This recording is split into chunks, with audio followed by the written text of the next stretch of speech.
All right, hello everyone. My name is Mattie Kennedy, Kaitlin Roberts. and we did our research on the effects of dietary iron on the taxonomic composition of the gut microbiome in zebrafish. This project was directed by Dr. Patuk and Dr. Gordon and funded by SE Embry. So a brief overview of what we're going to be talking about today. We're going to go over some background information, our hypothesis, 16S sequencing, materials and methods, results, shotgun metagenomics comparison, conclusion and future directions, as well as acknowledgements. Okay, so the first thing we need to look at is some background information, just to make sure we're all on the same page. It's important to understand what a microbiome is, since that's what we're studying. A microbiome is all of the microorganisms that live in a particular environment. This includes microorganisms such as bacteria, archaea, viruses, and fungi. Microbiomes can be found in landfills, the surface of your skin, the mouth, and the gut, where bacteria help with digestion. Changes in the gut microbiome are associated with obesity and with different diseases and disease processes. Another question we need to answer is, why are we testing iron? One study done on ice fish, a type of fish that lack hemoglobin, which is made using iron, showed that despite not using iron for hemoglobin construction, they still consumed an iron-rich diet. A danger of this iron-rich diet is that iron buildup can result in toxicity from free radicals. Free radicals are oxygen atoms that are missing an electron, so they take electrons from other atoms wherever they can find them, which is very destructive. Leads to the question, why do ice fish need iron if not for hemoglobin construction? The amount of iron we get is also important. Getting way too much iron can cause toxicity. Too little iron causes iron deficiency anemia, which is where there isn't enough iron to support body functions, like the formation of hemoglobin, which carries oxygen throughout the body. Iron deficiency anemia is especially a problem in third world countries, so in order to combat this, micronutrient powders are added to traditional foods, which allows children to eat a traditional diet while still getting the nutrition they need. However, studies have shown that since the micronutrient powders all have the same amount of iron in them, they can cause problems even though the iron levels are well below toxic. In older kids, the excess iron causes side effects like diarrhea, while in younger children and infants, there is a concern that excess iron causes gut inflammation that can lead to a rise in morbidity. Therefore, it's important to understand the impact of iron on the gut microbiome, because changes in the gut microbiome appear to be what's causing these side effects. So moving on to our hypothesis. So we hypothesized that an increase in dietary iron in zebrafish causes significant taxonomic changes in the gut microbiome. Similarly, analysis of the raw sequences done with 16S rRNA sequencing and with total metagenomic sequencing will show the same results. So moving on to sequencing. So what we have here is a diagram showing the two sequencing methods that we're going to talk about in this presentation. So we start off with the zebrafish and then the harvested gut contents. We send that off for sequencing, and then the two pipelines we can use are 16S and shotgun metagenomics. 16S sequencing has an end goal of a taxonomic profile, while shotgun metagenomics offers more insight into the functional capabilities of the microbiome. So while these two sequencing methods are different, they are complementary to each other. So what is sequencing? So sequencing is getting the linear sequence of nucleotides and storing them in a text file for analysis. So after we harvest the gut contents, it's sent off to a sequencer. We use Mr. DNA, and they send us back a FASTQ file with the linear sequence of DNA, which are our sequences. So that's just the ACTG sequence of nucleotides that's in the file for analysis. So what is required for sequencing? So the first thing that we need is a gene that is present in all members of the group of interest, in our case, bacteria. We also want favorable properties, which are regions of high conservation for priming, and then regions of high variability that's used for distinguishing different taxa. We also want a gene that is reasonably well characterized and well understood, as well as a large existing database of reference sequences already available. So we use the reference sequences to identify who is who in the microbiome. All right, so why are we interested in classifying organisms? Well, when we classify the bacteria in this experiment, we do so using 16S rRNA, and we'll hear more about that later. Classifying organisms can show us how closely related organisms are and can explain common similarities and functions. It's also easier to identify them when we see them again. The way we're classifying organisms is based on 16S rRNA. If you'll recall from general biology, the ribosome is the organelle in the cell that synthesizes proteins. It has two subunits, a large subunit and a small subunit, also called the 16S subunit. The 16S subunit contains ribosomal RNA, which binds to mRNA to begin protein synthesis. The rRNA is made up of sequences of nucleotides. Some of these sequences are highly conserved throughout all bacteria and archaea and are known as constant regions. There are also sequences that are unique to each species called variable regions. These variable regions are what we use to classify the organisms in 16S analysis. So moving on to materials and methods. So the first thing I want to talk about is our experimental design. So we have two groups, a normal group and an experimental group. So the normal group receives a normal amount of dietary iron, which we determined was 309 parts per million, while the experimental group received an elevated amount of dietary iron, which was a 0.5 to 1% increase, or 366 parts per million. So this schematic is just showing 16S sequencing as a whole. So we start off with our sample collection where we harvest the gut microbiome from the zebrafish. Then we isolate our DNA for shotgun metagenomics and rRNA for 16S sequencing. Then we use PCR or polymerase chain reaction to amplify a certain rRNA gene or DNA. So this does this using Taq polymerase and primers. And at the end of PCR, a sequence can be amplified into the 36 times. Then we send this off for sequencing, or we use Mr. DNA, as I've mentioned earlier. And then we use QIIME2 for our data analysis. So a little bit more about PCR. So PCR does introduce bias by altering the relative abundances. So for example, in one sample, you have one sequence of a certain sample or of a certain taxa, and then two of another. So after amplifying up to into the 36 times, those numbers can be skewed a little bit. But error can be reduced by using single end reads, fewer PCR cycles, and increasing the denaturing time. So this is just an overall QIIME2 schematic that we're going to be using to go through each step.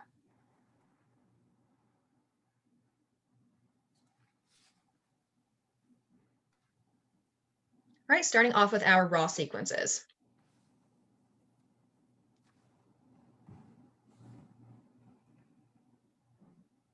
So raw sequences. So we start with our zebrafish and then the harvested gut contents. And what Mr. DNA sends us back is a FASTQ file full of the linear sequences of DNA, which is shown on the far right. So each of those can represent one sequence.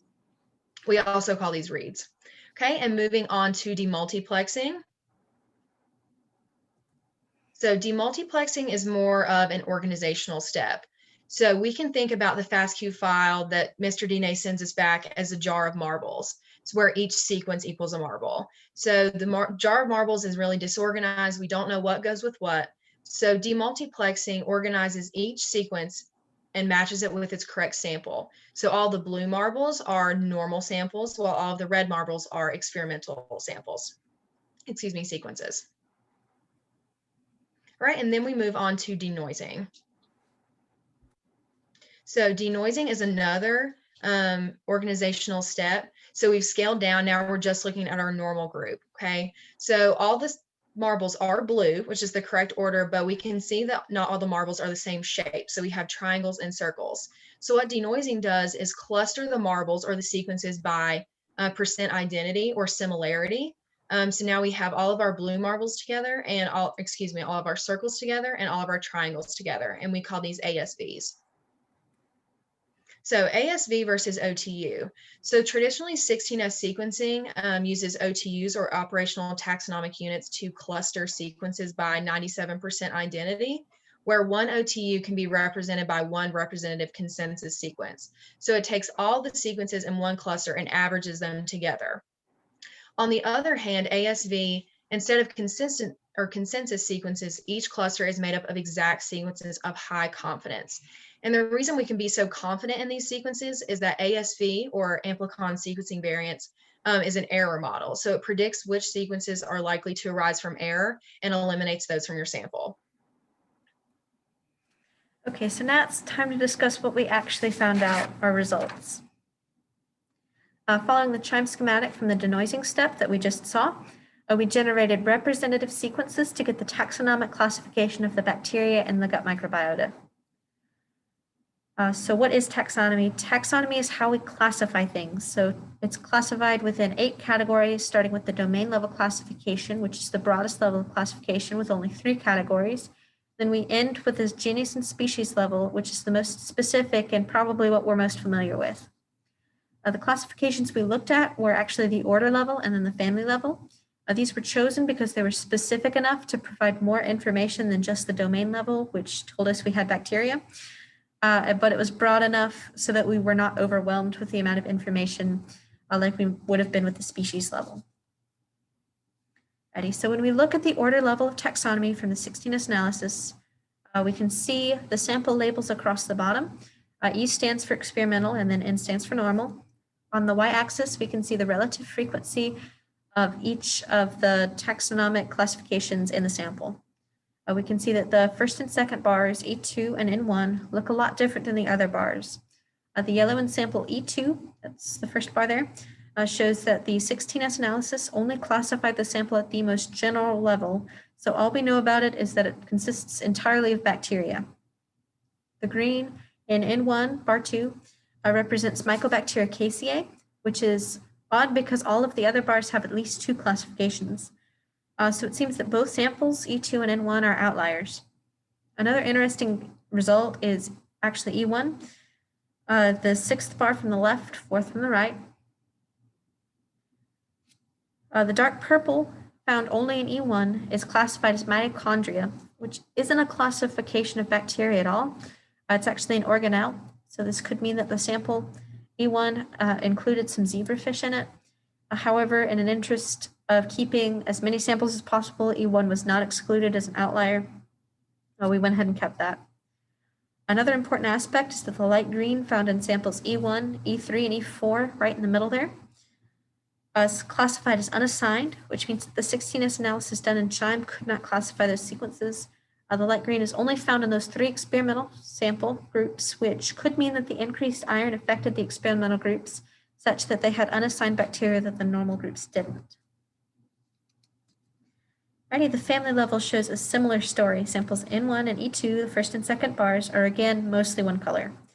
At the more specific family level, we can see that sample N1 not only has Mycobacteria caseae, it also has treponema, and that's represented by the light blue bar at the bottom of the second bar from the left. The treponema is only found in sample N1, which further supports the decision to leave that sample out of further analysis. The brown in E2 is again classified as bacteria with no further classifications from the 16S analysis.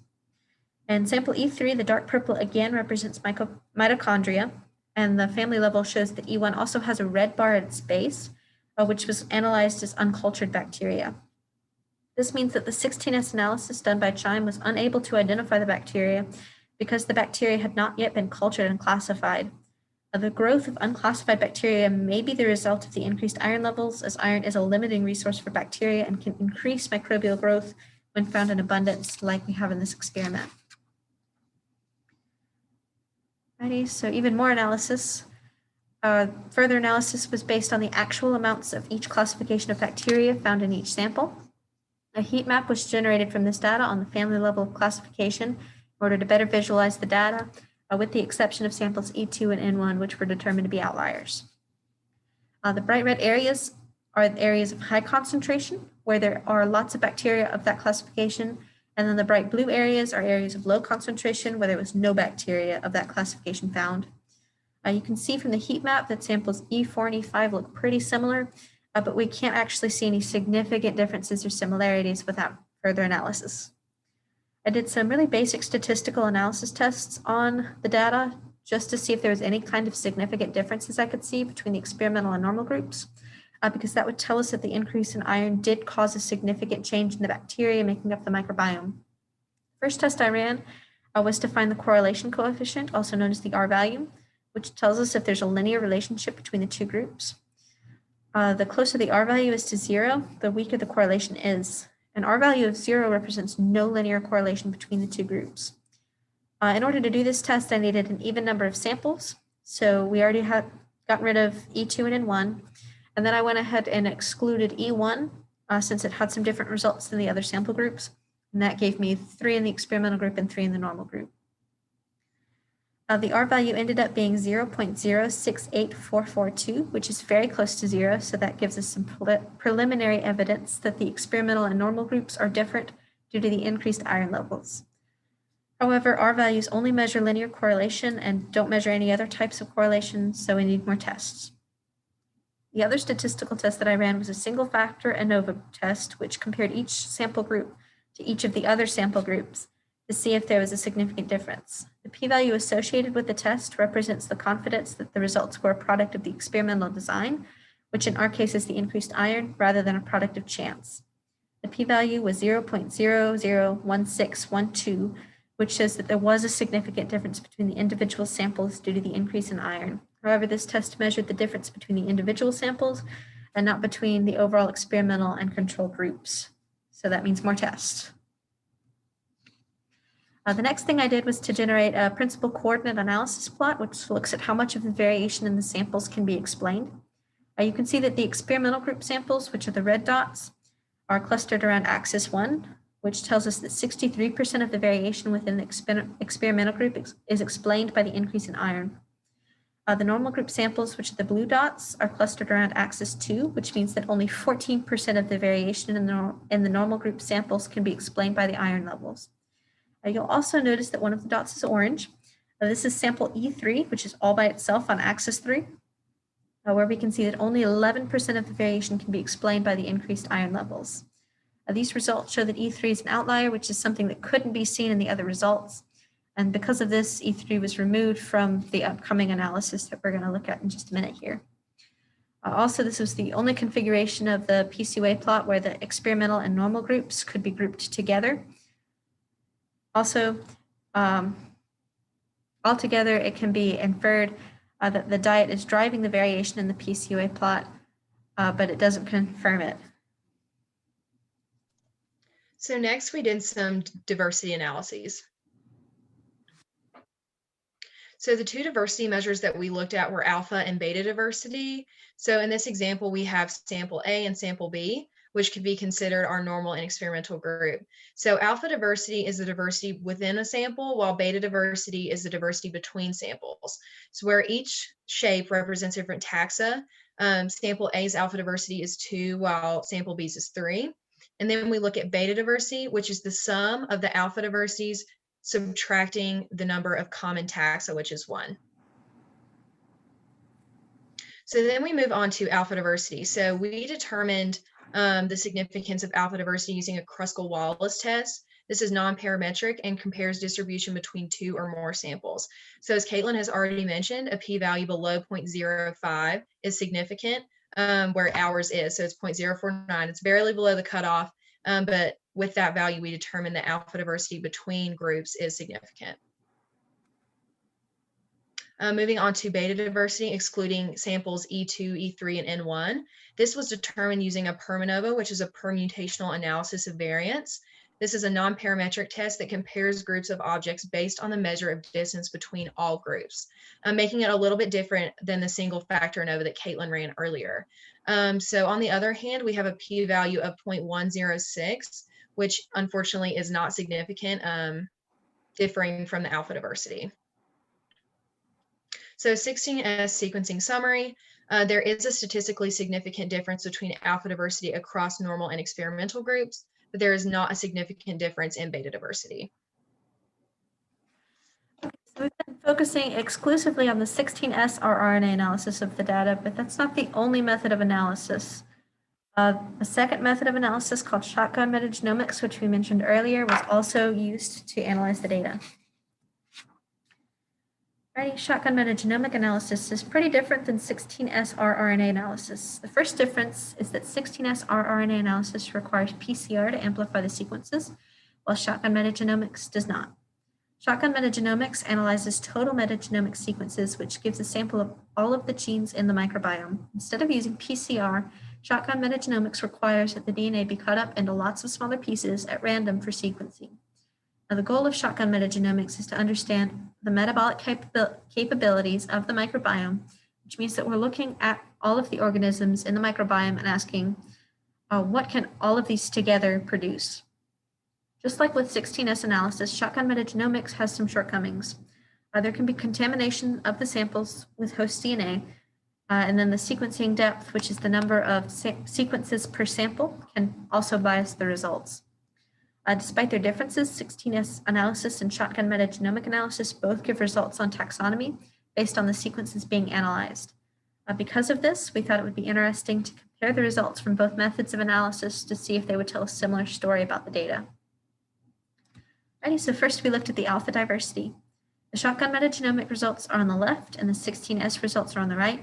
You can see a lot of overlap in the box plots in the shotgun metagenomic analysis, meaning that the experimental and control groups cover the same areas, which means that the alpha diversity was not significant. In the 16S analysis, the box plots are more separated, meaning that the alpha diversity was significant. In addition to this difference, the shotgun metagenomic analysis shows that the box plot for the normal group is a lot taller than the box plot for the experimental group, which shows that the increase in iron decreased variation in the experimental samples. In contrast, the 16S analysis shows that the experimental box plot is taller than the normal box plot, which shows that the increase in iron increased variation in the experimental group. So these two analyses are showing opposite results. Now, this could be due to the fact that the alpha diversity was analyzed using two different indices, two different reference points. The shotgun metagenomic analysis used the inverse Simpson index, and the 16S analysis used the Faith PD index. Unfortunately, there weren't any comparable indices for the alpha diversity between the shotgun metagenomic and the 16S analyses, so we can't really rule out the fact that the different indices may be the reason for the differences in the results. The comparison we'll look at is the beta diversity shown in PCOA plots, which we saw earlier, which show the percentage of variation that is explained by the experiment. To make them more comparable, the PCOA plots both have two axes, and both were analyzed using the same index, the Bray-Curtis index. The shotgun metagenomic analysis is again on the left, and the 16S analysis is on the right. Red dots represent the experimental groups, and the blue dots, or triangles for the shotgun metagenomic data, represent the normal groups. You can see that the dots and triangles aren't in exactly the same positions between the two plots, which is to be expected. And you can also see that the axes are slightly different as well. The shotgun metagenomic beta diversity has a higher percentage on both axes, which means that the shotgun metagenomic analysis showed that more of the variation in the data was explained by the increase in iron. Also, unlike my previous PCOA plot, which was generated using a different index, the unweighted unifrac index, the dots in these plots can't be grouped together into experimental and normal groups, and that shows that there's no significant difference in the beta diversities in either analytical method. So in summary, the comparison between the two analyses, the alpha diversity was significant for the 16S rRNA analysis, but was insignificant for shotgun metagenomic analysis, and the beta diversity was not significant for either method of analysis. Alrighty.